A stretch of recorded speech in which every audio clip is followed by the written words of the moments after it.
Honourable Member for York Centre. Thank you, Mr. Speaker. I'm pleased to have this chance to speak to Bill C-47, the Second Budget Implementation Act.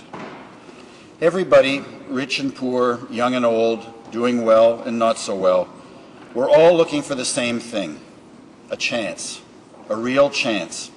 Even the rich who have been rich all their lives, to develop a new product or to break into a new market, at some moment they need a chance too. For those who aren't rich and for those who are poor, who haven't had the same chances or who didn't give themselves the full chance they needed, what do? Where do they go? For them, for all of us, at some moment, government matters. Mr. Speaker, a budget matters. A budget offers a path to our economic future as a country and for each of us as individuals. But the impact of a budget is far more than just economic. It can add a piece to a life that up to that moment doesn't quite work. A budget has often to do with money in the form of an investment in training, learning, health, research and development, housing, literacy, in things that might not make today much better than yesterday, but which will give us a shot at a better tomorrow.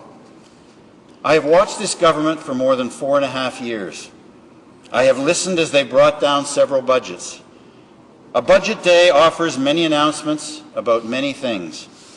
So much, it seems, is about to be done.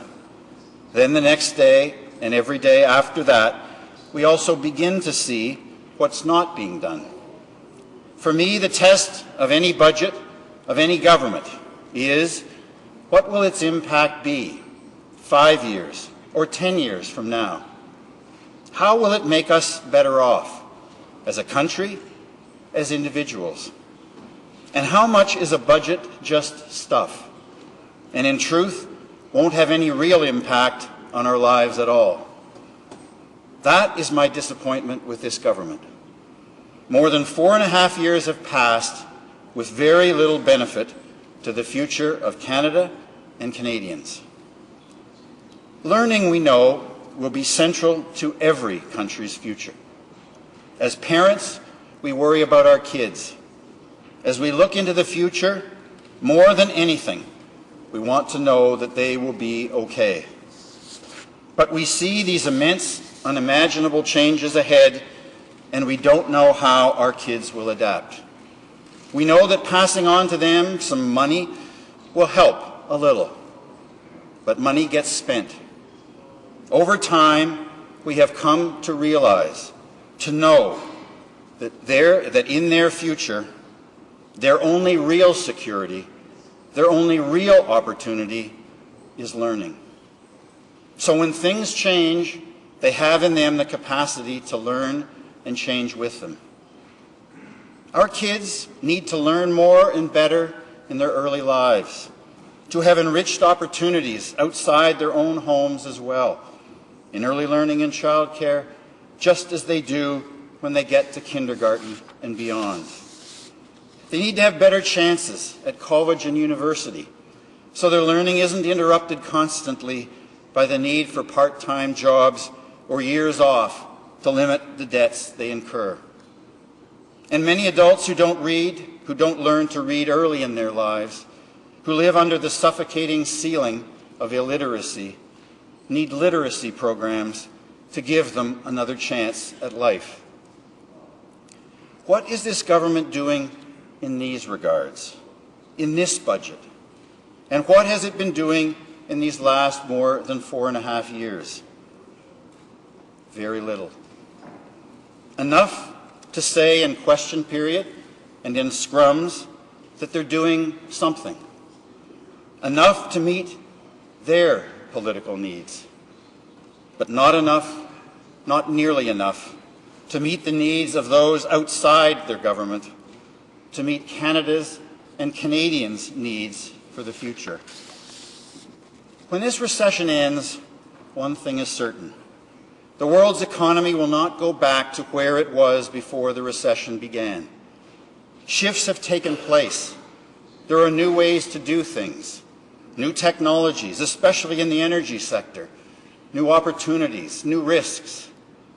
The need for any government, for any company, is to move to where the world is going, not to where it was or is. In this budget, in the last more than 4.5 years, what is this government doing to prepare us to succeed in this future? Just enough to cover the ground, just so they can say they are doing something. It is even more dramatically the case for those who are poor and who need a chance in so many different directions. Affordable housing, income assistance, child care, disability supports, and even more so still to those who are Aboriginal.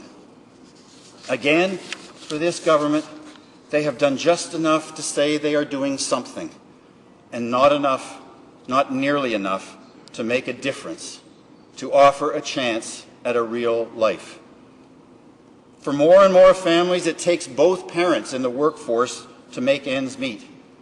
We are living longer, we are living healthier, but as extended families, less often do we live together. What happens when something goes wrong? When there is a major illness in the family, a child, an elderly parent, and lives live closer to the margins, how do we adapt?